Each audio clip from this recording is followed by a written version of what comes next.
et élever nos pensées vers Dieu, notre Père, Créateur de l'univers, infini dans tous ses attributs, qui nous envoie des esprits élevés, des guides spirituels, des frères qui sont là en permanence pour nous assister à partir du moment où nous faisons un pas vers eux en élevant nos pensées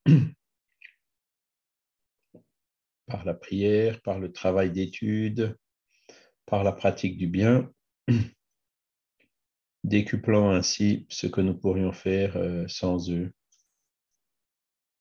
Et nous les remercions pour cette occasion, donc aujourd'hui, d'être réunis pour examiner cet aspect de la réincarnation, qui est une loi naturelle fondamentale qui permet de mieux comprendre le monde, toutes les inégalités apparentes qui règnent sur la surface de la Terre, et surtout qui nous donne une vision de l'avenir, de notre futur évolutif, en espérant que ces enseignements puissent nous être utiles pour notre travail, pour devenir meilleur un peu plus chaque jour, et aussi pour les esprits qui pourraient assister à ce cours avec nous dans nos domiciles respectifs ce matin.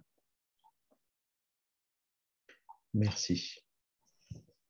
Alors, je vous ai remis le programme. Vous voyez donc, on est le 24 déjà, hein, le dernier cours du mois d'avril. Donc, module 5, réincarnation, on va voir le guide d'études numéro 2, qui sont les preuves de la réincarnation, hein, après avoir vu la semaine dernière les fondements et les finalités de la réincarnation.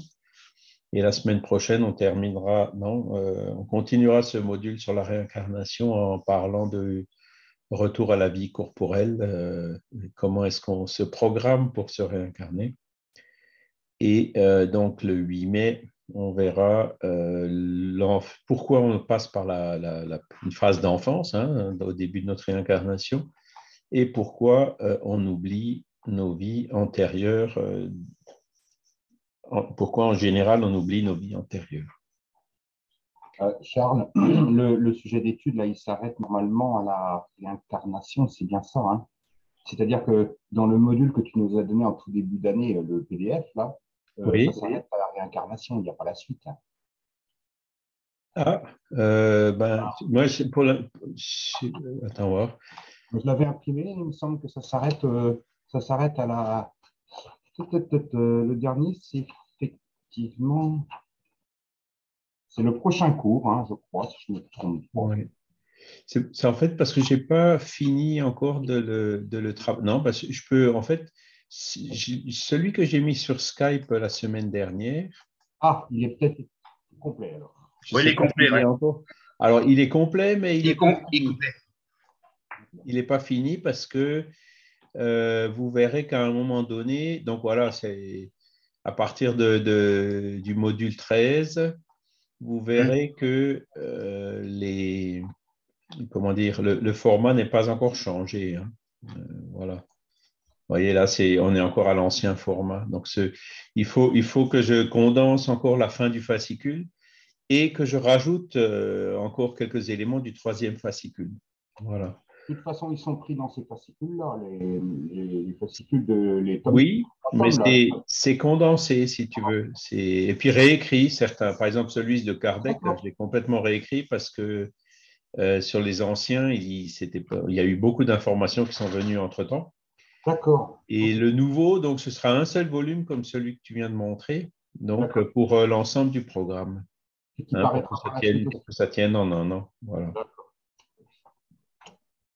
Voilà. Donc, le 12, il n'est pas fait encore. Le 11, il me semble qu'il est fait. Que je regarde. Non, non plus. La loi de société. La loi de société, c'est fait. Voilà. C'est fait jusqu'au numéro 11, hein, et puis c'est ce qui correspondait au programme jusqu'en juin. Hein, donc, tu vois, jusqu'au module 9, en fait, la révision, elle est faite jusqu'au module 11, mais la fin, il faut que je la refasse encore. D'accord, ok. Bah, je suis en train de le retélécharger parce que moi, je l'avais téléchargé en tout début d'année et effectivement, il s'arrêtait là. Oui, oui, oui, oui, oui. Et depuis, j'ai un peu travaillé dedans, mais pas encore fini. Ok. Hein, ça fait aussi partie des choses. Et donc ça couvre largement jusqu'à fin juin. Hein. Et puis donc, je pense que j'aurai terminé le module début à la rentrée. Voilà. Tous les modules, enfin jusqu'à la fin, quoi. Voilà, donc, alors on va revenir. Donc, c'est réincarnation numéro 2. Voilà. Donc, aujourd'hui, on va parler des preuves de la réincarnation. Hein. Bon, on a vu la réincarnation, en fait, c'est un sujet difficile, hein, comme je l'ai dit dans le cours précédent, parce que partout dans le monde, hein, les cultures, voire même les religions, hein, sont réincarnationnistes. Et une des grandes exceptions, ben, c'est justement le christianisme. Et c'est pour des raisons historiques pas très glorieuses, hein, où ben, au 1er siècle après Jésus-Christ, hein, alors que les premiers chrétiens étaient tous réincarnationnistes, cette notion a été retirée du credo et on est toujours encore dans cette situation aujourd'hui. Donc, la religion traditionnelle l'a remplacée par la résurrection et donc là, on n'y comprend plus rien. C'est les corps physiques qui se reconstituent, etc. Bon, ça n'a pas de sens scientifiquement parlant, on ne sait pas trop où, quand, comment, qu'est-ce qui se passe avec ceux dans l'enfer, qu'est-ce qui se passe avec ceux dans le paradis. Alors bon, il y a des notions plus ou moins claires sur le sujet, mais bon, qui ne sont pas toujours très, très logiques et en phase avec le bon sens et la raison, alors que les esprits sont venus apporter cet enseignement de la réincarnation à Kardec à l'époque d'une façon extrêmement claire et logique, où on y retrouve donc la cohérence, hein, avec cette notion d'un Dieu infiniment juste et miséricordieux et toutes ces injustices, toutes ces inégalités d'aptitude, de situation, de santé, de paix, hein, qu'on peut voir autour de nous sur la Terre dans la vie présente. Hein. Et du coup, ben, quand on raisonne sur plusieurs vies, le point de vue change complètement. Donc, la réincarnation fait suite à l'existence de l'esprit, évidemment, puisque une personne, si vous avez une personne devant vous qui croit même pas qu'elle a un esprit en elle, qu'il y a autre chose en elle que juste de la matière, c'est pas la peine de parler de médiumnité ou de réincarnation, parce que faut commencer par le commencement. Hein. C'est bon, alors en nous, on a un esprit, hein, comme on l'a vu dans les modules antérieurs. Et après, ben, les questions qui suivent, toujours dans cette méthode, c'est ben, d'où vient l'esprit, où il va, etc. Hein. Et la réincarnation, donc, c'est une des conséquences justement de l'existence de l'esprit. Ben, où est-ce qu'il va après la mort et qu'est-ce qu'il devient, où est-ce qu'il était avant, hein, la naissance. Alors, les preuves de la réincarnation, quelles sont-elles? C'est le sujet d'aujourd'hui. Donc, il y a des qualités innées que les humains apportent avec eux. Donc, il y en a qui ont la bosse des maths, les autres de la littérature, les autres du commerce, les autres de la musique, hein. D'autres pas. Pourquoi est-ce que certains d'entre nous ont ces qualités innées et pas d'autres? Ben, c'est une des preuves de la réincarnation. C'est pas, encore une fois, la faute parce que je suis né sous une bonne étoile, j'ai été gâté par le Créateur. Non, c'est tout simplement des qualités qui ont été développées dans les vies antérieures. Hein. Donc, ces qualités innées sont la preuve qu'on a déjà vécu et qu'on a accompli un certain progrès. Voilà. Donc, ça, c'est, je dirais, quelque chose de général, hein, qu'on peut observer partout. Et donc, même si on ne peut pas le considérer comme une preuve absolue, les preuves absolues n'existent pas en dehors des mathématiques, hein, et de la philosophie peut-être. c'est quand même un élément fort en faveur de la réincarnation. Ensuite, le deuxième qui s'est pas mal développé, c'est au XXe siècle et qui continue à se développer aujourd'hui, c'est les souvenirs spontanés ou provoqués d'existences passées. Hein. Donc, il y a des personnes qui se souviennent spontanément de leur vie passée, notamment des enfants, hein, ça leur arrive assez fréquemment. Ou alors, ça peut être provoqué donc, par la régression, hein, la régression qui est suggérée par des processus d'hypnose, des thérapeutes qui travaillent dans la régression. Le père de ça, c'était le colonel Albert de Rocha, hein, qui était administrateur de l'école polytechnique à Paris, et donc qui avait développé ces expériences au début du XXe siècle. Et les cas spontanés, hein, c'est surtout des enfants, mais aussi des adultes, et sont fréquents. Alors, il y a plusieurs chercheurs qui ont étudié ces cas-là. Il y a d'abord Gabriel Delanne, hein, et il a écrit un livre qui s'appelle La réincarnation. Donc, Jean-Pierre Pipineau l'a toujours, hein, pour ceux qui s'y intéresseraient. C'est un livre avec une couverture vert clair, hein, et donc qui avait été édité par les éditions Vermet. Et moi, je dois vous avouer que c'est ce livre-là qui m'a vraiment fait basculer. Les arguments qu'a apporté Kardec étaient très forts, hein, mais c'est quand j'ai vu ce livre de Delanne, quand j'ai lu ce livre de Delanne avec des récits d'enfants qui donnaient des détails incroyables sur des endroits, sur des lieux, sur leur vie passée, l'animal de compagnie qu'ils avaient. Alors que ces enfants dans cette vie n'ont jamais pris aucune connaissance, n'ont jamais voyagé dans ce lieu, et ben là, et que donc tout ce que les enfants ont raconté, ça a pu être vérifié. Là, vraiment, ce sont des preuves qui deviennent un peu plus fortes, un peu plus convaincantes. Donc, Hernani Guimarães Andrade au Brésil, Gabriel Delanne en France, et plus récemment, donc, c'est le professeur américain Ian Stevenson.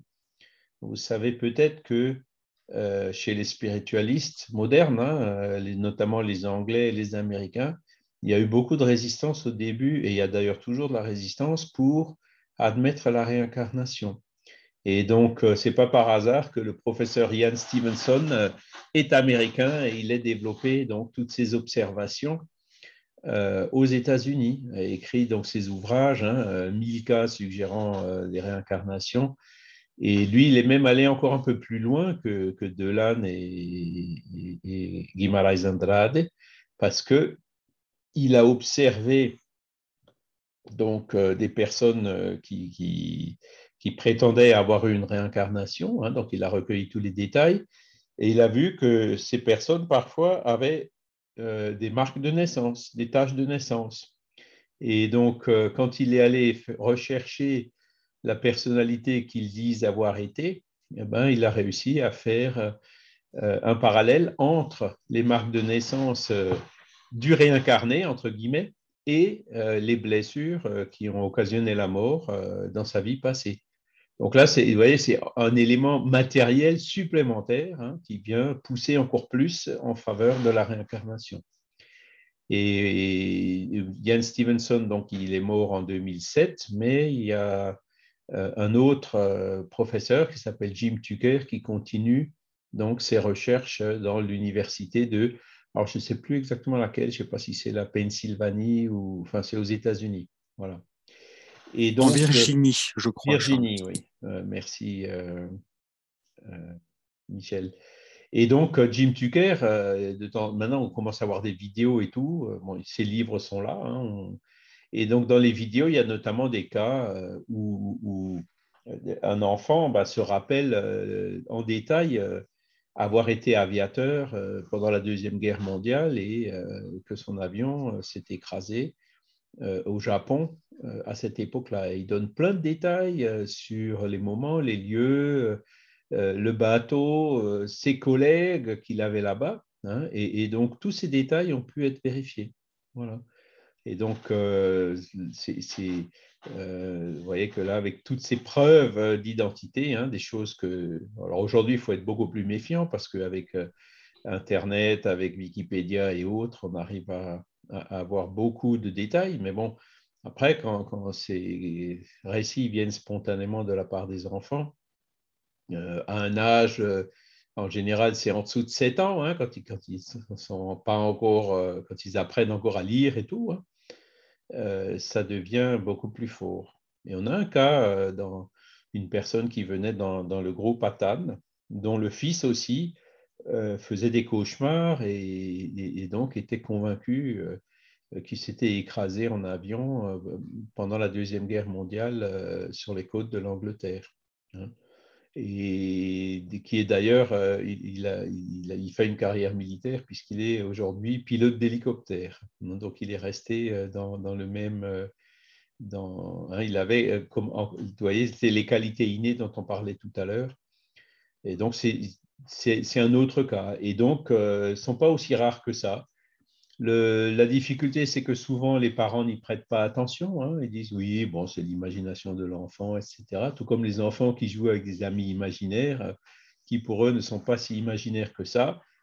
Voilà, si les parents voulaient observer ces choses-là avec un peu plus d'attention provenant de leurs enfants, je pense qu'on aurait très rapidement des centaines et des centaines de cas. Voilà. Charles, en France, il y a l'écrivain Stéphane Alix aussi qui a écrit pas mal de livres sur justement les souvenirs de vie antérieure. Il a écrit plusieurs livres, alors il n'est peut-être pas très très connu, mais bon, quand tu as Comment il parlé de s'appelle? Stéphane Alix, Ah, Stéphane Alix, si, oui, oui, oui, oui, oui. il a écrit un livre notamment qui s'appelle Le Test, il reprend, il y a une quarantaine de personnes comme ça qui relatent des faits, des Oui, souvenirs. Stéphane Alix, en fait, son frère est mort dans la guerre en Afghanistan ou quelque chose comme ça, hein, il y a quelques décennies. Et donc, il a lui aussi reçu des communications avec des preuves d'identité de son frère. Et donc, c'est lui qui a l'INRES, hein, je pense, et la revue C'est ça. Inexpliquée, entre autres, hein. Oui. Mm. Et c'est Stéphane Alix qui a fait un reportage, Charles, sur l'exemple que tu donnais de l'enfant américain, Tout à fait. pilote d'avion qui s'est écrasé Ah oui, oui, c'est au sur Japon. INRES TV. Hmm. Oui, il a fait un reportage là-dessus, mais je crois qu'il est même sur YouTube. Il n'est pas seulement sur Inres TV, je crois. Oui, Il a l'INRES écrit un TV qui livre, est hein. Il a payant. écrit un livre sur Il est sur le reportage dont tu parles, il est sur la Netflix. C'est Il y a toute possible. une série sur la réincarnation qui est très très bien faite, Voilà. si vous avez Netflix. Donc, vous voyez, ça se multiplie, les preuves se multiplient. Et il y a Science et Vie ou Science et Avenir qui a publié un sondage il y a quelques années où 42% des Français interrogés croyaient qu'on pouvait se rappeler d'une existence antérieure. Donc, vous voyez, 42% qui croient qu'on peut se rappeler d'une existence antérieure, ça veut dire qu'on est pratiquement 50% à croire en la réincarnation. Donc, cette croyance, entre guillemets, hein, certitude, une fois qu'on a regardé toutes les preuves, elle est beaucoup plus. Ça touche déjà une moitié de la population, hein. En France, 2 tiers des personnes croient que la vie continue après la mort d'une certaine façon. Donc, 2 tiers des Français sont déjà spiritualistes, croient que l'esprit existe et survit après la mort. Alors, il y en a évidemment, c'est l'enfer ou le paradis à droite de Dieu, etc. Ils ont des croyances diverses et variées sur la question, mais vous voyez, donc, dans l'ensemble, il y en a quand même la moitié qui croient en la réincarnation. C'est pour ça que je dis il faut divulguer ces idées aujourd'hui parce qu'elles rencontreront, bon, évidemment, des oppositions, hein. Les opposants, c'est ceux qui se montrent le plus, qui crient les premiers, qui nous traitent de fous, de foudingues, d'utopistes et autres. Mais l'inverse, c'est que ces paroles résonneront dans plus de la moitié des personnes qui croient déjà en la question. Donc, si on leur apporte des arguments, hein, et c'est le but un petit peu de ce cours d'aujourd'hui avec les preuves, c'est oui, ben regarde, bon, ben voilà, comment tu expliques que l'enfant, il se rappelle avec tellement de détails de choses qu'il ne connaissait absolument pas dans cette vie. Alors là, oui, effectivement, ben, la personne, maintenant, avec les témoignages qui se multiplient à droite, à gauche, hein, comme on vient de le voir, ça va devenir, comment dire, ça va se renforcer et devenir une certitude. Mais encore une fois, vous voyez, c'est pas pour rien qu'il y a 2 tiers de personnes qui croient à l'existence de l'esprit, à la survie de l'esprit, et seulement la moitié qui croient en la réincarnation, puisque la croyance à l'esprit, c'est le premier pas. La personne qui est matérialiste pure et dure, ne lui parlez pas de réincarnation, c'est vous commencez par là où vous devriez terminer. Vous voyez ce que je veux dire? Parlez-lui plutôt d'EMI, c'est l'autre phénomène à la mode, les expériences de mort imminente. Vous dites, voilà, regarde, le cerveau ne marche plus et pourtant la personne elle a des expériences extraordinaires qui la transforment complètement. Avec parfois là aussi des preuves objectives de choses réelles que la personne n'avait absolument aucun moyen de connaître par un autre biais. Voilà. Donc, c'est pour ça que ces EMI, on n'en parle pas assez, je trouve, dans le mouvement spirit. On devrait en parler davantage parce que pour moi, c'est un phénomène avec les progrès de la réanimation médicaux, les cas se multiplient de plus en plus, puisqu'on arrive heureusement à sauver de plus en plus de personnes qui ont un arrêt cardiaque ou des choses comme ça. Et donc, pour moi, c'est une invasion, comme le disait Arthur Conan Doyle, organisée par la spiritualité pour casser, je dirais, faire se fissurer ce dogme matérialiste de la science mainstream.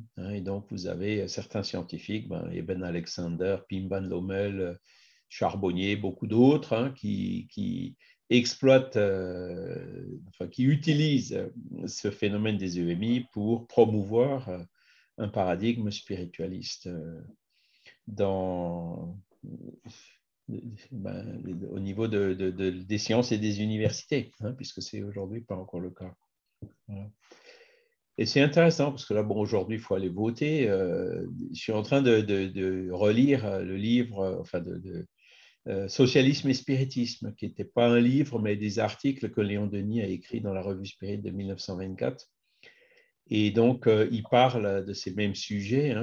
Il dit le socialisme, c'est bien sous ses diverses formes. L'idéal de trouver, d'améliorer la situation des humains sur la Terre, puisque c'est ça le socialisme, entre guillemets, dans sa définition, qui a plusieurs écoles, donc entre le communisme, le bolchevisme, etc.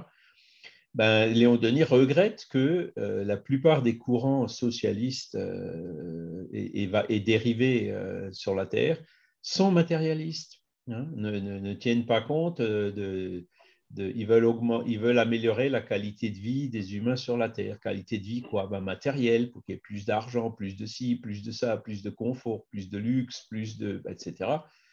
Alors qu'ils ignorent complètement la nature spirituelle qui est déjà admise par 2 tiers des Français. Et si aujourd'hui on se rend compte que les personnes se distancient un peu les taux d'abstention qui augmentent, etc., ce n'est pas forcément pour rien, parce que les discours qu'on voit aujourd'hui des hommes politiques, par exemple, n'abordent pas ces questions qui, pour beaucoup de gens, sont devenues fondamentales. Donc, ce paradigme spiritualiste, Léon Denis conclut en disant le socialisme avec une vision de réincarnation, par exemple, avec donc quelque chose, des éléments qui nous permettent de savoir qui on est, d'où on vient et où on va, là, par contre, on rentrera dans un cercle bénéfique et l'amélioration de nos sociétés sera beaucoup plus rapide. C'est en gros le monde de régénération qui va venir. Vous voyez, c'est le monde de régénération viendra avec l'adoption du paradigme spiritualiste un peu partout, dans la science, dans la politique et ailleurs. Donc, on est sur la bonne route, le bon chemin, et donc on va y arriver. Après, les autres preuves, connaissance du passé par les révélations, les souvenirs, la connaissance du passé arrive toujours lorsque la créature a droit à une telle faveur. Donc, les esprits peuvent, dans des communications aussi, nous donner voilà, dans la vie passée, tu étais telle chose, etc. Voilà. Et donc, ça peut être révélé aussi par les esprits. Ou alors, d'une manière un peu plus subtil pour ceux qui ne sont pas médiums, donc dans la voie de la conscience. Moi, bon, j'ai eu une maladie, un cancer dans cette vie, et donc en méditant, en réfléchissant, je sais très bien pourquoi j'ai eu ce cancer, le genre d'erreur que j'ai fait dans les vies précédentes, pour que dans cette vie, j'ai cette maladie. Et donc, j'ai tout à fait bien compris, puis j'y arrive évidemment, enfin, j'arrive à, comment dire, à ne pas répéter ces erreurs. Et donc, c'est peut-être grâce à ça qu'aujourd'hui, je suis en rémission. Voilà. Donc, vous voyez, comme quoi la réincarnation peut être révélée de manière un peu plus subtile. Voilà. Et enfin, la réincarnation peut aussi être prouvée par d'autres moyens tels que alors, les dictées médiumniques, comme on vient de le voir, et ou les phénomènes aux frontières de la mort, donc les expériences de mort imminente, ou les personnes qui sont mourantes. C'est Flammarion qui a écrit La mort et son mystère, donc en 3 volumes, avant la mort, pendant la mort et après. Et donc, c'est vrai que les apparitions sur les lits de mort des personnes sont aussi des choses qui sont très fréquentes, qui malheureusement aujourd'hui le deviennent beaucoup moins. Pourquoi? Parce qu'on essaye de faire ce qu'il faut, ce qu'on pense bien pour faire partir les personnes en douceur en mettant des sédatifs et de la morphine à haute dose. Le problème, c'est que les sédatifs, la personne, elle est out et elle n'a plus ses moments de lucidité juste avant de mourir, comme on avait l'habitude de le voir avant que ce genre de pratique ne se faisait. Et aujourd'hui, dans les réunions médiumniques, vous avez de plus en plus d'esprits qui viennent et qui se plaignent de ça. Ils disent, pourquoi on m'a fait ça? J'aurais bien aimé, les enfants étaient autour de moi, j'aurais bien aimé pu leur dire un dernier au revoir avant de partir et je ne souffrais pas. Je ne vois pas pourquoi on m'a mis ces sédatifs pour m'endormir et pour m'empêcher d'avoir ces derniers moments. Et il y en a même qui sont assez révoltés par rapport à ça. Les médecins font n'importe quoi, etc. Donc, vous voyez, les voix commencent à s'élever en disant, bon, on pense bien faire en faisant ça, mais en réalité, les intéressés, quand ils témoignent par après, ce n'est pas ce qu'ils disent. Voilà. Voilà donc les principaux éléments de preuve de la réincarnation. Est-ce que vous avez des questions à ce stade?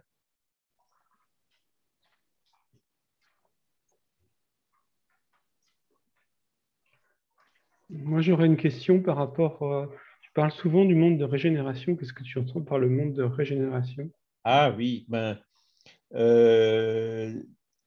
Kardec, dans le livre des esprits, il fait une classification des différents mondes. Il y a les mondes primitifs, c'est le départ. Les mondes d'expiation et d'épreuve, c'est le deuxième stade, c'est ce qu'est la Terre. Ensuite, il y a les mondes de régénération, c'est le troisième niveau. Ensuite, il y a les mondes heureux, les mondes où vivent les purs esprits, etc. Donc, il fait une classification des différentes catégories de mondes habités en fonction du degré d'évolution.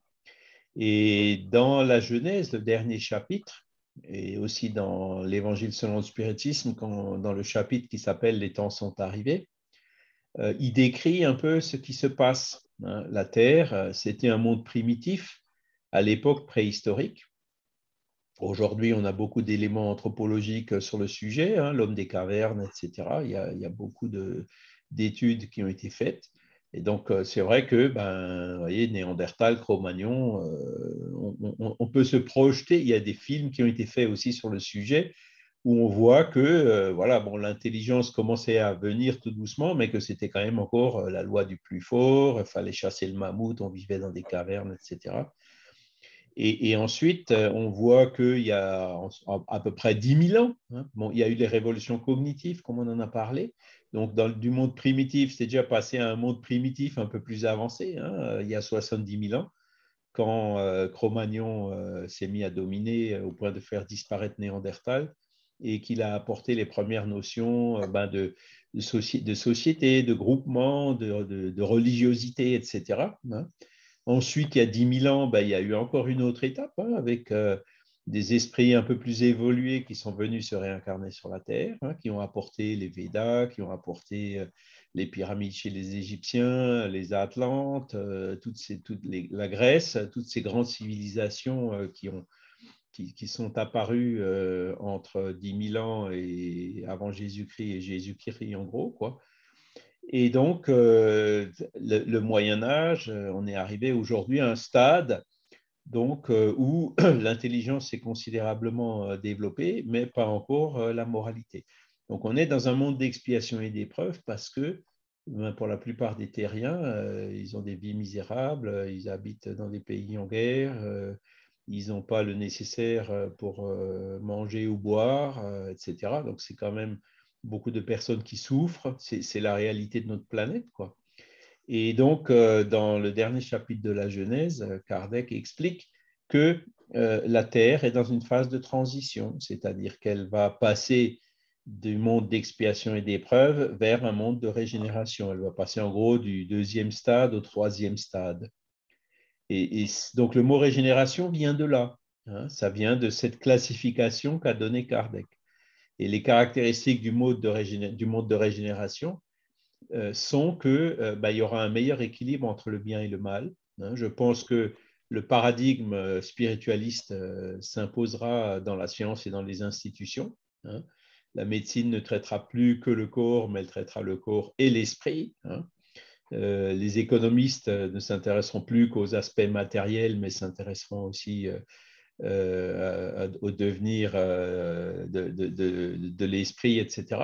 Hein. Donc, et ça se produit par, à la fois, il y a des esprits qui viennent d'une planète plus évoluée que la Terre, s'incarner vers la Terre.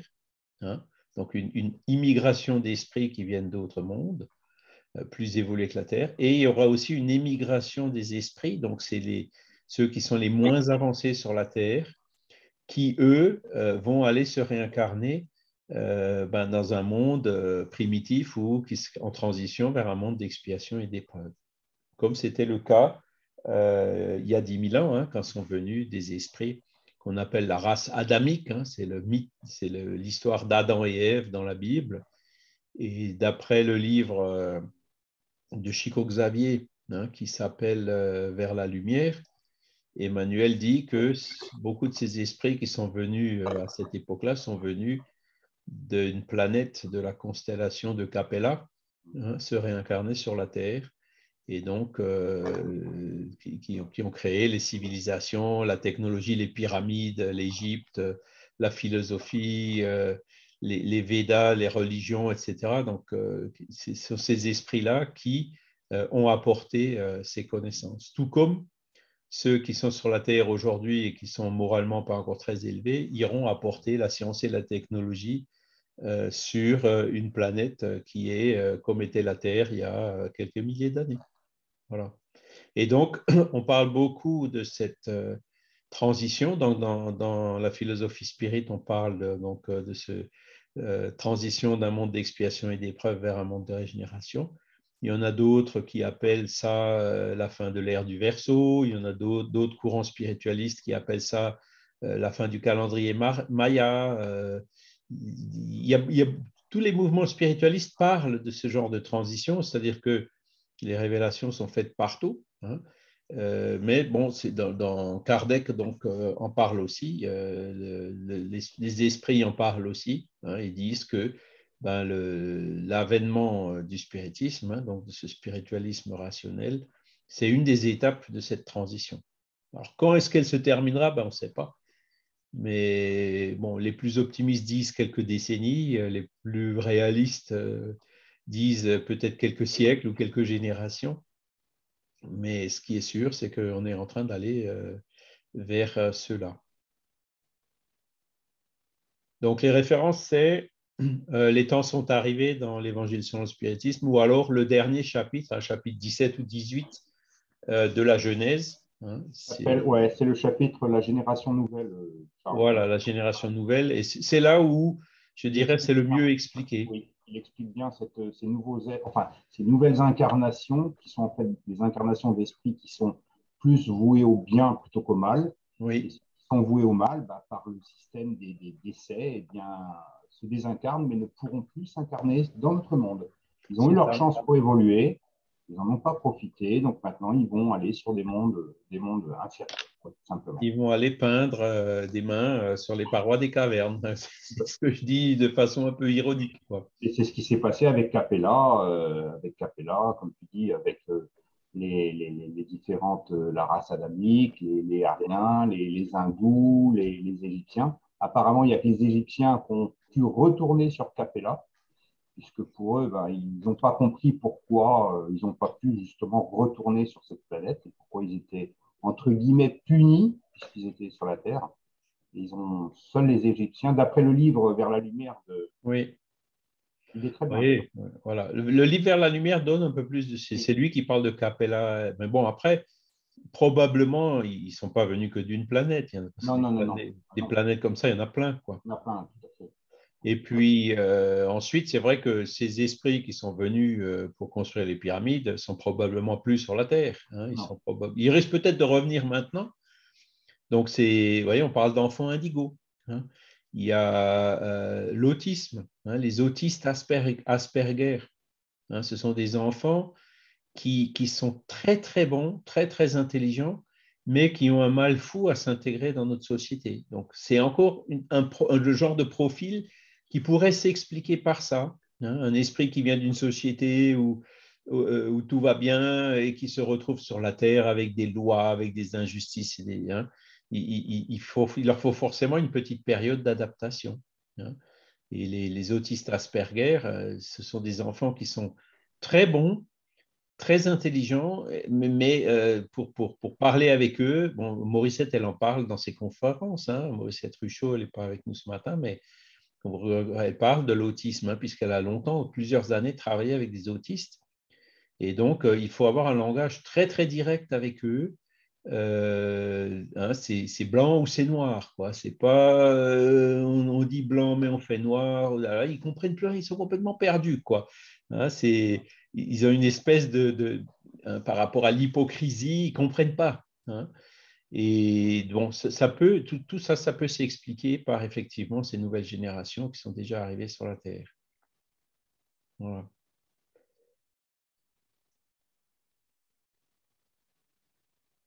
Et Kardec, il donne même des signes, comment on les reconnaît, hein, donc en disant, ils ont, comment dire, la croyance au spiritualisme, elle est innée chez eux, hein. Ils sont vraiment, comment dire, et c'est peut-être ça aussi qui perturbe ces nouvelles générations, de voir que à l'école ou ailleurs, on ne parle pas du tout de l'esprit, quoi, hein, qui pour eux est certainement une vérité fondamentale. Juste, ah oui, vas-y Valérie. Excuse-moi. On peut aussi peut-être voir dans tout ce qui nous arrive, les catastrophes, les épidémies, une accélération aussi pour renouveler les générations. C'est ça, tout à fait. Donc ça, on peut le voir dans la loi de destruction, hein, du livre des esprits, livre 3e, hein, qui dit que ces catastrophes naturelles, la pandémie, les guerres, donc les cataclysmes naturels ou provoqués, accélèrent l'évolution, hein, permettent d'évoluer en quelques années ce qui autrement aurait mis des siècles. Donc ça, c'est une chose, hein. Et donc, et la deuxième chose, dans ce fameux chapitre, le dernier chapitre de la Genèse, Kardec, il dit que des transitions comme celle qu'on est en train de vivre sont marquées par des crises et par la lutte entre comment dire, les anciennes idées, hein, qui restent ancrées très fortement, et les nouvelles idées qui arrivent. Et donc, c'est exactement ce qu'on voit aujourd'hui. Oui, Charles, juste une petite chose tirée donc de ce fameux chapitre, la génération nouvelle. Il est dit ici, la nouvelle génération devant fonder l'ère du progrès moral se distingue par une intelligence et une raison généralement précoces, jointe au sentiment inné du bien et des croyances spiritualistes, voilà, ce qui est le signe indubitable d'un certain degré d'avancement antérieur. Elle ne sera point composée exclusivement d'esprits éminemment supérieurs, mais de ceux qui, ayant déjà progressé, sont prédisposés à s'assimiler toutes les idées progressives et apte à seconder le mouvement régénérateur. Voilà, donc c'est tout à fait ça. Et en gros, aujourd'hui, notre but premier devrait être de se réincarner sur la Terre et de ne pas aller peindre des mains, dessiner des mains sur les parois des cavernes. Hein. C'est ça notre but premier, c'est-à-dire qu'il faut qu'on avance dans cette évolution, hein, pour pouvoir rester ici. Hein.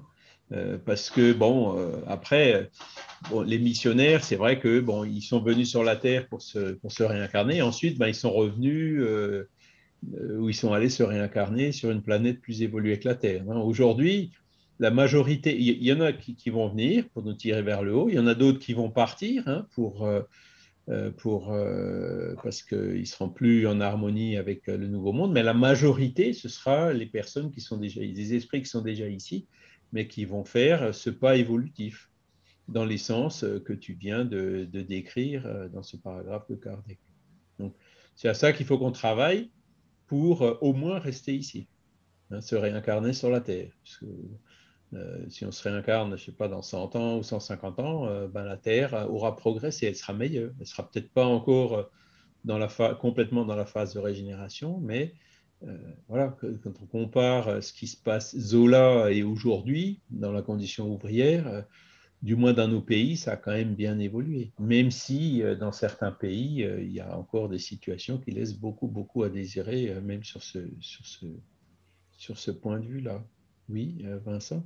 J'ai juste une question. On parle beaucoup de réincarnation, là c'est le chapitre, hein, Oui. mais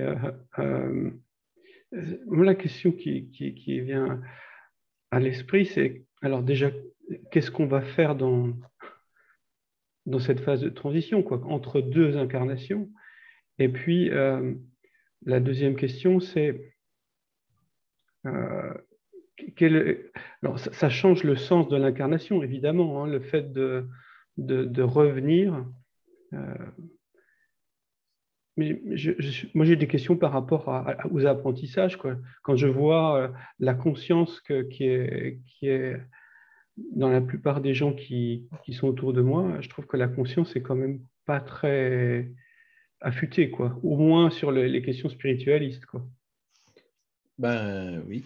Alors, la première question, c'est entre la désincarnation et la réincarnation. Donc, c'est l'état qu'on appelle d'ératicité, enfin que Kardec appelle d'ératicité. L'esprit est libre. Bon, ben, aujourd'hui, on a des idées quand on regarde les livres d'André Louis, hein, comme Nos Soulard, Le Messager, tout ça. On a une idée de ce qu'ils peuvent faire. Hein, ou même le nouveau livre là, qu'on vient de publier, de Burbidge. Donc, il explique bien ce que les esprits font à l'état d'ératicité. Donc, l'apprentissage peut effectivement continuer dans cette période-là, mais la plupart des esprits ont encore besoin de se réincarner parce que c'est le fait de se réincarner qui nous permet d'évoluer vraiment, de tester vraiment si, comment dire, les progrès qu'on a pu faire dans l'apprentissage, on est vraiment capable de les mettre en pratique. Hein. La réincarnation n'est pas une punition, c'est un moyen d'évoluer. Hein. C'est comme ça qu'il faut le voir. Et c'est vrai qu'aujourd'hui, moi je sens un peu la même chose autour de moi, un peu moins quand même, parce que bon, à force, les gens savent qui je suis, et donc ceux qui sont vraiment réfractaires, je les vois moins souvent, ils viennent moins souvent, je les vois moins souvent, quoi. Hein. Et par contre, il y en a les d'autres qui viennent, à la fois ben, les gens des groupes spirites ou même dans la famille. Hein. Moi, j'étais surpris quand j'étais rentré du Brésil de voir que dans ma famille, ben, ils parlaient aussi de réincarnation, de choses comme ça, hein, même s'ils étaient plutôt d'un autre courant spiritualiste. Hein. Donc voilà, on se regroupe un peu par affinité, ce qui fait que on a de moins en moins de personnes, entre guillemets, réfractaires, proches, hein, et de plus en plus de personnes qui comprennent et puis qui avancent. Hein. J'ai Même encore si, juste bon, une après, dans la question. propre famille, on a parfois des réfractaires avec lesquels on vit jusqu'au bout. Quoi. Ouais. Par rapport au temps passé dans l'érraticité, Par exemple, on le voit dans le cas du jeune homme là, qui est décédé dans un accident d'avion pendant la guerre. Le moment où il s'est craché en mer, dans cet avion, et le moment où il se réincarne, le temps est très court, en fait. Quelques Et décennies, ouais. oui, on s'aperçoit que en fait, dans les décès violents, hein, suite à, par exemple, à un fait de guerre ou des choses assez violentes comme les accidents de voiture, des choses comme ça, les gens se réincarnent assez rapidement. Quel temps Il y a peut-être une terrien, cause. à Ça peu peut être près. il n'y a pas de règle fixe. C'est entre quelques années, voire même un an ou deux, hein, et quelques millénaires. Ça dépend là aussi du libre arbitre de chacun. Il y en a qui ne veulent pas se réincarner. Et là, ça peut durer 1, 2, 3 millénaires. C'est selon leur libre arbitre. Mais moi, je dirais qu'en moyenne, il faut compter une demi-génération à une génération, quoi, c'est-à-dire à peu près 50 ans, un demi-siècle. Et c'est ce qu'on est en train de voir. Enfin, bon, mon grand-père, là, qui s'est désincarné en 92-13, ben, il se prépare déjà à revenir. Hein, donc, vous voyez, ça fait 30 ans, quelques décennies, quoi.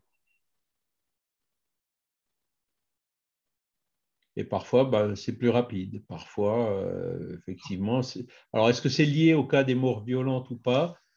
C'est peut-être, mais c'est plutôt lié, comment dire, à l'esprit lui-même, hein, selon sa volonté. Et vous avez des gens, je me souviens d'une dame qu'on voyait dans des conférences ici sur Belfort, qui disait, je ne veux pas me réincarner. J'ai une vie tellement difficile que moi, le jour où je serai de l'autre côté, je ne voudrais pas revenir.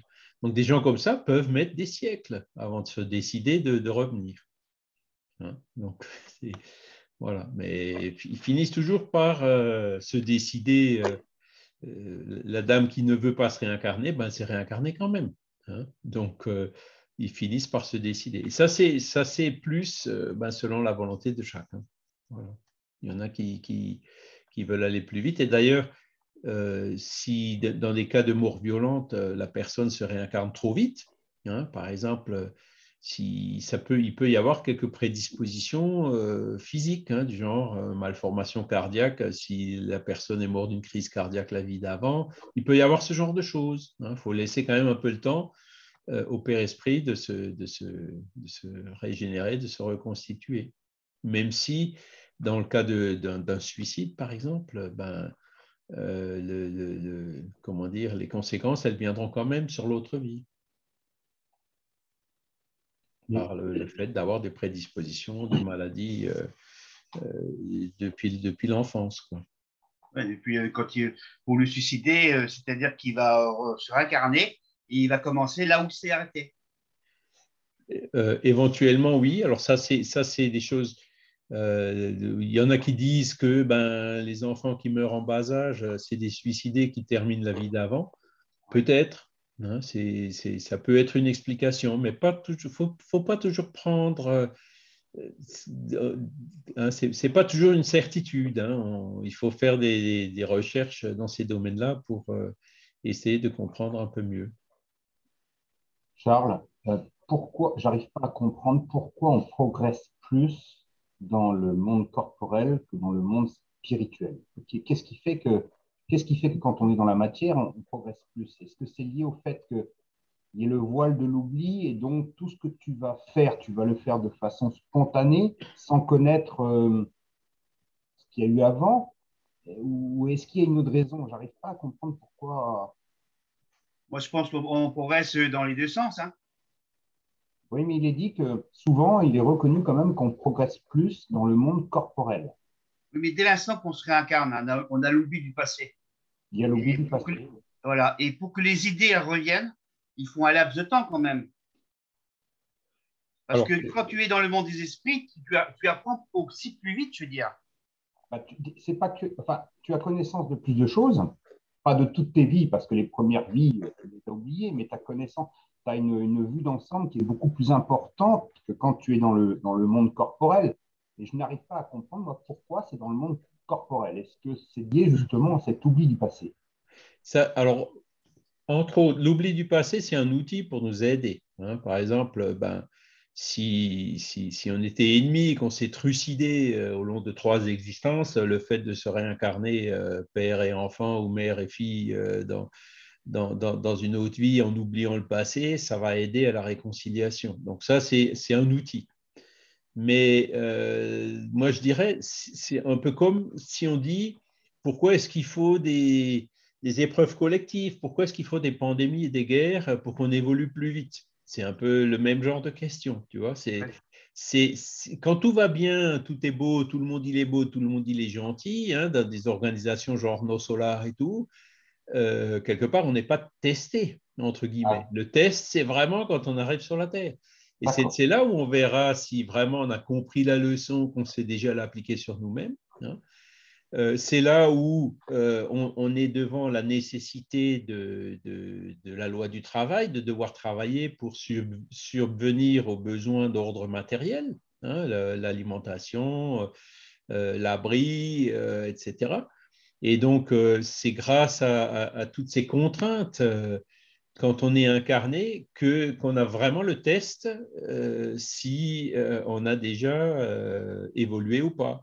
Hein, en gros, c'est ça. Le test grandeur nature, quoi. C'est le test grandeur nature. Ouais, c'est un petit peu la théorie. Enfin, la théorie. Tu vois, il y a beaucoup de gens qui sont très gentils et tout, hein, des gens qui sont sympas, etc. Mais le jour où il y a quelque chose qui les touche au point sensible, d'un coup, boum, les gens explosent en disant, bah tiens, parfois il y a même des gens qui disent, mais il a régressé celui-là, il était tellement gentil et puis là maintenant il est devenu terrible.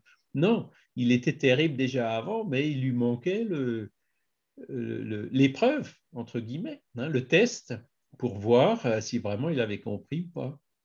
C'est un peu Et là, l'incarnation, en fait, c'est ça. Hein. là où la théorie est en bas, la pratique, en fait, avec le côté C'est c'est un peu ça, ouais.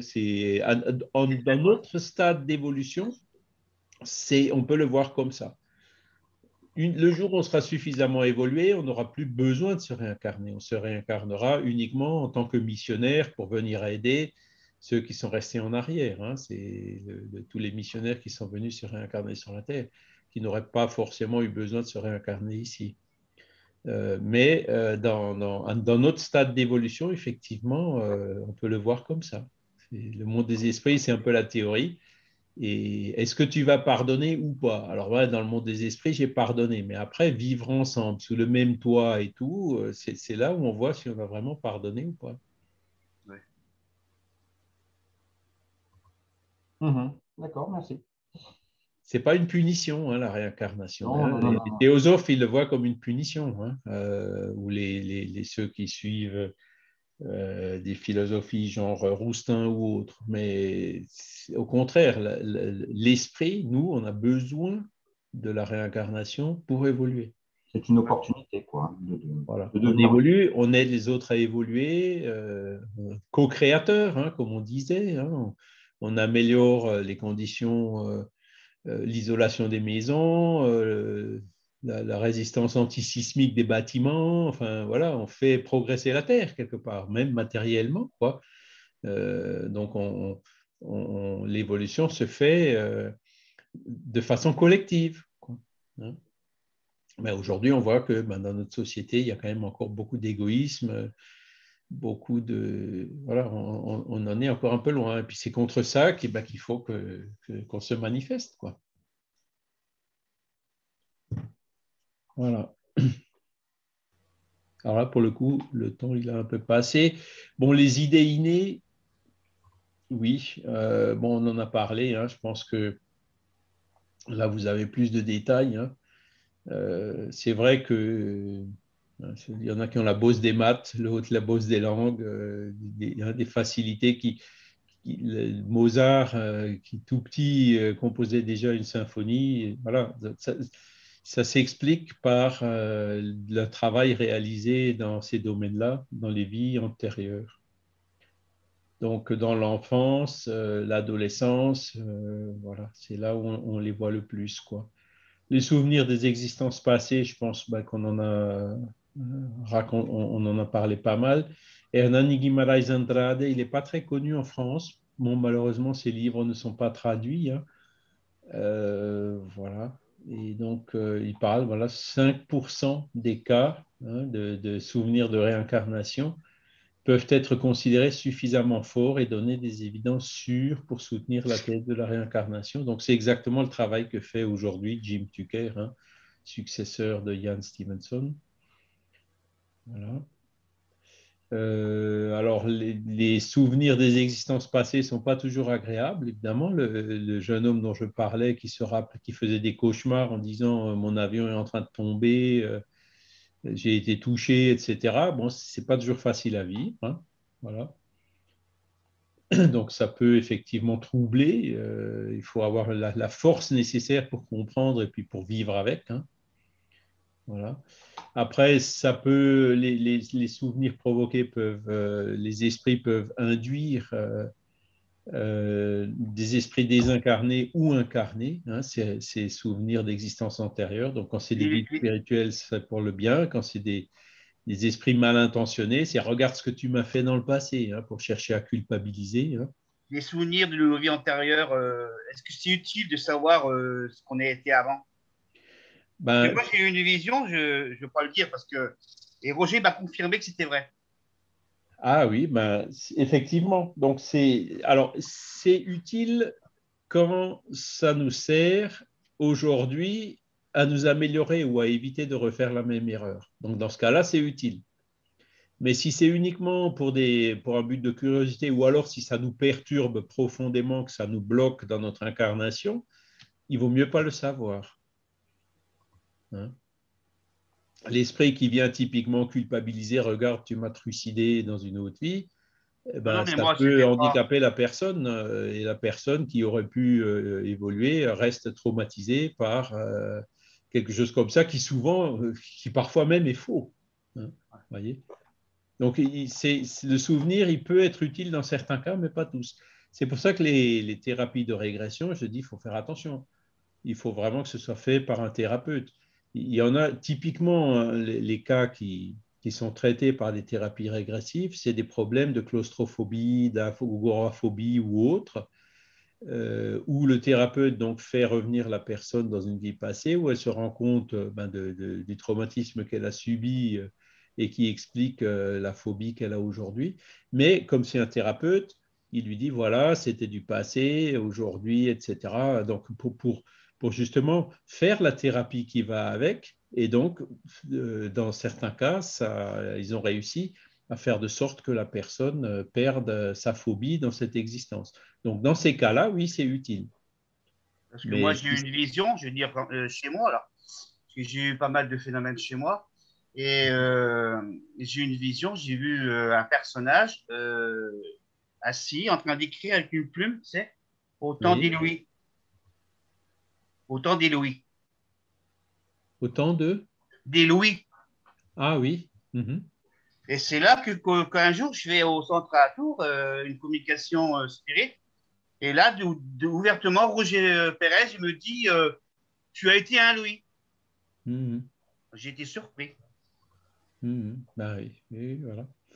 Donc, après, bon, c'est une révélation qui peut être faite et tout dépend de ce qu'on fait avec. Si Oui, on s'en sert pour devenir meilleur, pour tirer les leçons du passé, pour ne pas répéter les mêmes erreurs, etc., dans ce cas-là, oui, c'est positif. Ouais, parce que maintenant, dans la situation que je suis à l'heure actuelle, je sais pourquoi je suis comme ça, dans cet état-là. Donc, si ça aide dans la résignation ou dans l'acceptation d'un certain nombre de choses, là aussi, c'est positif. Voilà. Voilà. Bon, donc Kardec, il en parlait déjà, des réminiscences. Emmanuel aussi, il en parle beaucoup. Les communications médiumniques, ben voilà, comme vient de nous le dire Joël, ça peut être révélé par des esprits et ils le font en général justement quand ça nous est utile. Si ça ne nous est pas utile, ils vont s'abstenir de le faire. Et puis les esprits eux-mêmes racontent, par exemple, vous avez, je ne sais pas si vous connaissez, Emmanuel, il a écrit une série de romans par Chico Xavier. Il a commencé avec il y a 2000 ans, ensuite 50 ans plus tard avec Christ, Renoncement, Et donc, dans ces romans, qui sont vraiment des romans, il raconte ces différentes existences. Et c'est très, très intéressant, puisque dans ces livres-là, on voit très bien qu'il était, il y a 2000 ans, donc dans le premier, il était sénateur romain hein, en Galilée. Et il avait connu physiquement Jésus, mais il n'avait pas du tout percuté à l'époque. Il était resté complètement indifférent, hein, contrairement à son épouse qui, elle, avait tout de suite adhéré à l'évangile donc, que Jésus avait amené. Hein.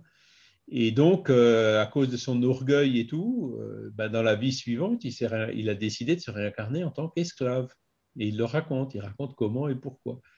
Et ensuite, hein, comme lui, il n'a rien fait, entre guillemets, alors qu'il aurait pu, hein, pour éviter que Jésus soit crucifié, etc., et les premiers chrétiens qui ont été persécutés, lui-même, il s'est réincarné avec Christ comme premier chrétien, et donc 2 fois, dans 2 vies suivantes, de suite, il a été mort, brûlé ou bouffé par les lions dans les arènes.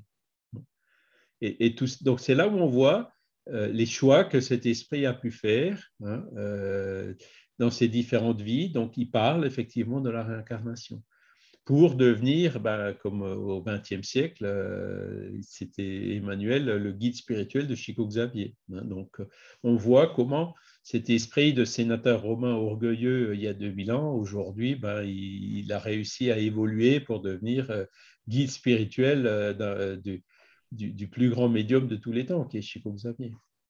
Oui, Vincent? Tous les livres dont tu parles ont été traduits Oui, Jean-Pierre, il les a, ceux-là. Ah oui. Il y a peut-être que le dernier, Paul et Étienne, qui l'a plu, mais Paul et Étienne ne parlent pas des réincarnations. C'est le seul de la série des 5 romans où Emmanuel ne parle pas de ses vies passées. Parce que oui, il y a 2000 ans, il est connu, mais les autres, je ne les connaissais pas. Ils y sont sur Assaut Kardec. Hein. Ils y sont les 4. Voilà. C'est la suite. C'est la suite. Et ils doivent même être en promotion, hein, puisque ceux-là, je crois qu'on en a beaucoup. Hein, on a des grands €, Pardon? 8 €. Oui, voilà. Et puis, c'est des livres qui font 500-600 pages. Hein. Ah oui? Oui. Enfin, bon, ouais, peut-être, allez, entre 400 et 600 pages. 700 même pour Paul et Étienne. Mais ça se lit très facilement et très vite. Ce sont des romans. Oui, c'est ça. Ce sont des romans, mais avec un contenu qui explique bien la réincarnation. Et tu connais le livre Directive? Pareil, c'est de l'esprit Emmanuel aussi par par Chico Xavier. Oui, alors Directive, oui, on le connaît, je le connais aussi. Mais c'est un style un peu différent. Hein. C'est plus du roman, c'est plutôt un style de livre avec des petits chapitres qui parlent de sujets. C'est pas des tout petits chapitres comme Notre pain, par exemple. Hein. C'est des chapitres un peu plus longs, mais à peine. Et ça traite de quoi? Ça traite les directives si on veut évoluer dans notre vie, en gros, c'est ça. Hein.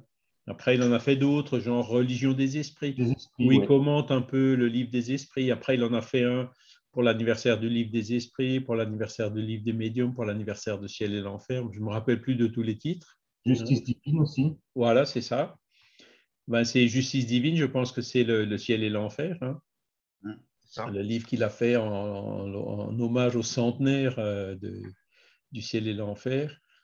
Et puis après, vous avez aussi de Chico Xavier les livres de Humberto de Campos. Ceux-là, je les aime bien parce que ce sont des chroniques. C'était un chroniqueur, un journaliste, hein, Humberto de Campos, et il parle de petites chroniques comme ça, notamment la rencontre entre Kardec et Napoléon, hein, au changement entre le 18e et le 19e siècle dans le monde spirituel. Napoléon qui était déjà là et Kardec qui se préparait à se réincarner. Ou alors l'épisode des arènes de Lyon, hein, au 2e ou au 3e siècle, et le cirque qui a brûlé dans la ville de Niterói au Brésil. Enfin, c'est des petites histoires comme ça. C'est très intéressant comme livre. Je les aime bien, surtout le style de Humberto de Campos. Emmanuel, c'est parfois un peu... Bon, les romans, ça va, mais dans d'autres livres, il faut s'accrocher un peu, quoi. Hein. Je reviens Voilà. pour la réincarnation. Les esprits supérieurs, ils nous disent qu'il est fort possible qu'on se réincarne dans la même ville, dans le même pays. C'est possible, ouais. Là encore, ça dépend du choix de l'esprit. Alors aujourd'hui, il y a beaucoup, quand vous allez au Brésil, par exemple, beaucoup de Brésiliens vous diront, ah, ben, dans ma vie passée, j'étais français. Donc, des esprits français qui sont allés se réincarner au Brésil. Pourquoi? Ben, on ne sait pas. C'est peut-être pour développer le spiritisme comme il s'est développé là-bas, hein, pour aller dans une terre qui était plus propice au développement des idées spirites. Mais bon, c'est pas toujours. Après, on parle aussi aujourd'hui de l'Ukraine, hein, que beaucoup d'Ukrainiens, en fait, ce sont des réincarnations de nazis, ce genre de choses. Alors, je suis très méfiant par rapport à ça parce que ça donne parfois des excuses pour dire ah bah oui, non, alors c'est normal qu'ils soient trucidés. Non, c'est pas normal qu'ils soient trucidés. Il faut quand même se battre contre les violences, voyez. Il ne faut pas rentrer, s'enfermer dans une explication, dire bon, ça permet de comprendre, mais il faut quand même qu'on avance dans le monde de régénération et dans le monde de régénération, il ne doit plus y avoir de guerre. Donc, il faut prendre position fortement contre toute forme de violence sur notre planète, hein, sinon on n'avancera pas.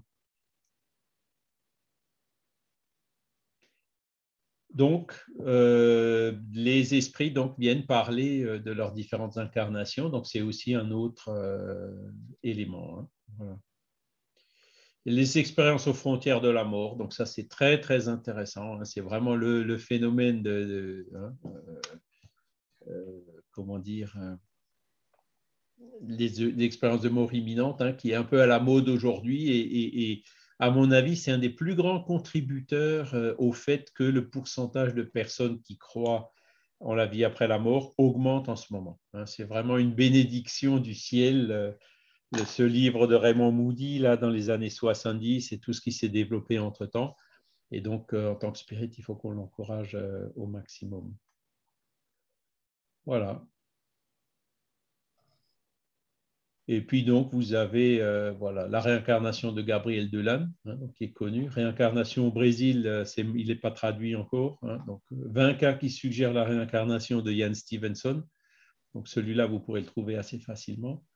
La vie passée et future de Banerjee, donc c'est un auteur indien qui n'est pas du tout spirit, mais qui parle aussi de réincarnation. Vous avez Brian Weiss aussi, qui parle de nombreuses vies, nombreux maîtres. Hein.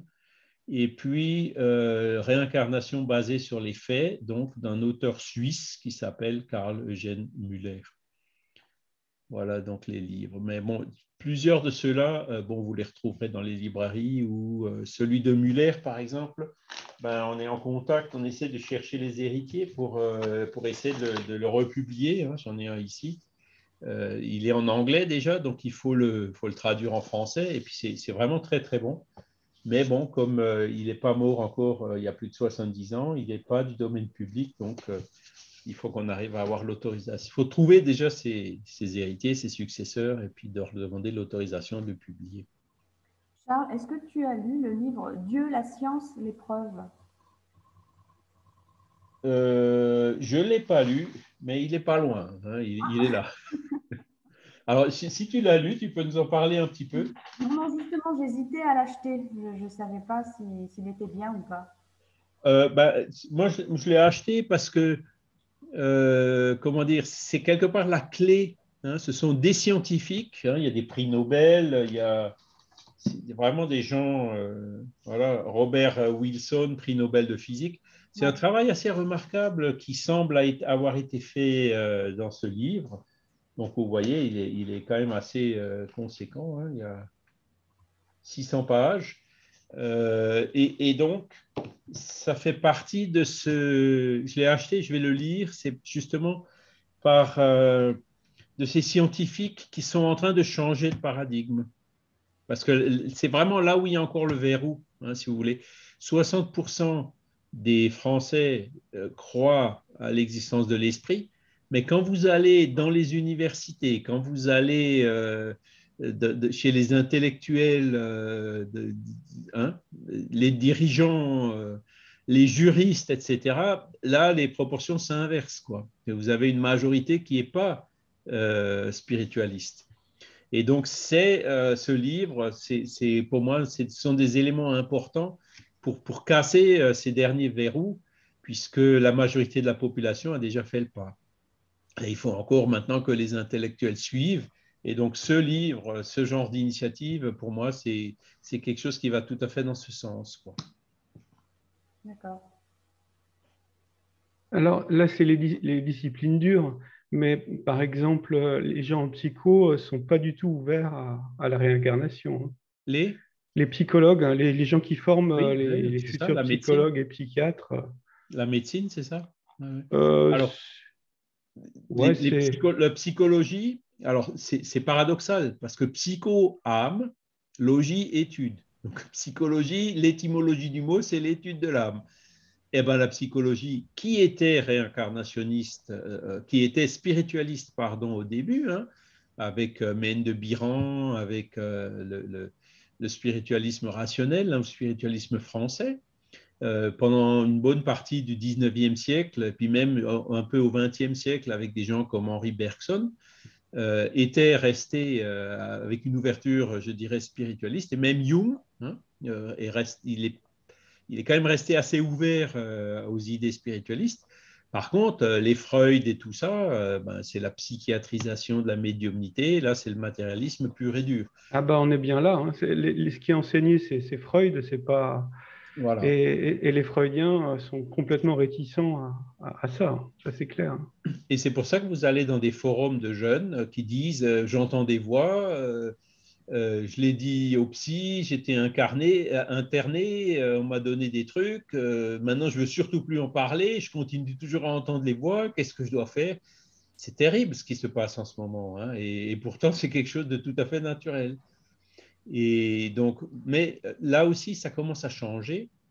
Je vous conseille de regarder les conférences de l'Association internationale de médecins spirites, hein. Ils en ont fait virtuellement en 2020 et 2021, donc c'est sur leur site YouTube, et vous verrez que là aussi ça change. Par exemple, je ne sais plus comment il s'appelle, une espèce de gros recueil où il y a tous les éléments de base de la psychiatrie. Il est clairement marqué qu'il faut se garder de diagnostiquer trop rapidement de schizophrénie des personnes qui prétendent entendre des voix. C'est le DSM, hein. Le DSM, voilà, le Le DSM. DSM-8. Moi, le DSM. C'est ça, voilà. Et donc, petit à petit, les choses changent. Et aux États-Unis et dans d'autres pays comme l'Angleterre aussi, ou peut-être dans une certaine mesure aussi la Suisse, et puis bien sûr le Brésil, vous avez énormément, alors après dans d'autres pays, de façon assez surprenante, comme l'Iran, hein, vous avez de plus en plus d'études, il y a des milliers d'études qui ont été faites sur la médecine et la spiritualité, l'influence des croyances religieuses ou spirituelles sur la santé des personnes, et donc avec des résultats qui sont vraiment patents. Donc c'est en train de changer. Et donc, dans ces conférences Alors, en France, c'est là où je pense qu'on a encore le plus de résistance, hein, malheureusement. Je ne connais pas, moi, Si, j'en connais une. Je connais une pédopsychiatre qui est spiritualiste, voire même spirit, hein, et qui, d'ailleurs, de temps en temps, nous envoie des cas, hein. Quand elle voit que c'est vraiment spirituel, voilà, elle nous les envoie. En Belgique, c'est pareil avec Jean-Paul. Mais la majorité, non, sont vraiment enfermés encore dans le paradigme matérialiste. J'ai de Alors, la famille qui enseigne à la faculté. À la faculté, il y a une guerre entre les jeunes, en fait, les enseignés et les enseignants. Il y a une guerre. ah ben C'est une voilà. guerre, hein. Voilà. Donc, tout ça, si vous voulez, ça fait partie de ces éléments qui. Le paradigme, il est en train de casser. Ça tiendra plus longtemps. C'est pour ça que je suis assez optimiste, hein. Je dirais, si ça se passe bien, hein, dans quelques décennies, on y sera dans le monde de régénération, hein. Ça risque de venir vite. Mais bon, voilà, les résistances sont quand même parfois acharnées. Et puis, quand on voit ce qui se passe, les guerres et tout, et puis les réactions molles qu'on peut voir un peu de partout, on se dit, punaise, ça va encore mettre un peu de temps, hein. Alors, c'est sûr, il y a de la manipulation, il y a du fake news, il y a des fausses images, voilà. Mais ça bouge, ça bouge. Voilà. Et quand on voit au Brésil, donc les études qu'ils ont faites dans certaines pathologies psychiatriques, donc les psychiatres qui traitent ce qu'ils appellent l'homme intégral, hein, donc bio, socio, psycho-spirituel, hein, ils traitent tous ces aspects-là de notre personnalité humaine et pas uniquement le corps physique, hein, eh ben, ils arrivent à des taux de rémission qui sont largement supérieurs à la moyenne, quoi, hein. Et donc, ces études-là, en ce moment, se multiplient et vont finir par, les évidences vont finir par renverser les choses. Voilà. Je n'ai pas été médecin dans cette vie, c'était peut-être un peu trop tôt, hein. Je ne suis pas assez batailleur. Hein. J'aurais voulu, hein, devenir médecin quand j'étais jeune, mais bon, c'était pas mon parcours. Voilà. C'est certainement parce qu'il fallait que je vois aussi autre chose. Pardon? Tu as choisi le spiritisme. Ouais, non, bon, j'ai été ingénieur, bon, voilà. Mais je pense que dans une vie passée, je devais être médecin et dans une prochaine vie, peut-être aussi. Enfin, on verra. On verra ce que l'avenir nous prépare. Voilà. Ben, écoutez, je crois qu'on va s'arrêter là. En tout cas, je vous remercie infiniment pour votre participation, pour vos questions, hein. On va remercier aussi les bons esprits de nous avoir accompagnés aujourd'hui et qu'on ait pu suivre ces enseignements, donc bien les comprendre, hein, voir par A plus B, hein, par les évidences, donc la force de cette idée et toutes les conséquences philosophiques qu'elle a. Et donc que cela puisse nous aider et aider aussi les esprits qui ont pu nous accompagner aujourd'hui à améliorer, à avancer dans notre amélioration morale. Voilà. Je vous remercie infiniment et je vous souhaite une excellente journée et puis je vous dis à dimanche prochain. Bon dimanche, bonne Très bon journée. dimanche à tous. Richard, Merci, bon juste une dimanche. question. Charles, bon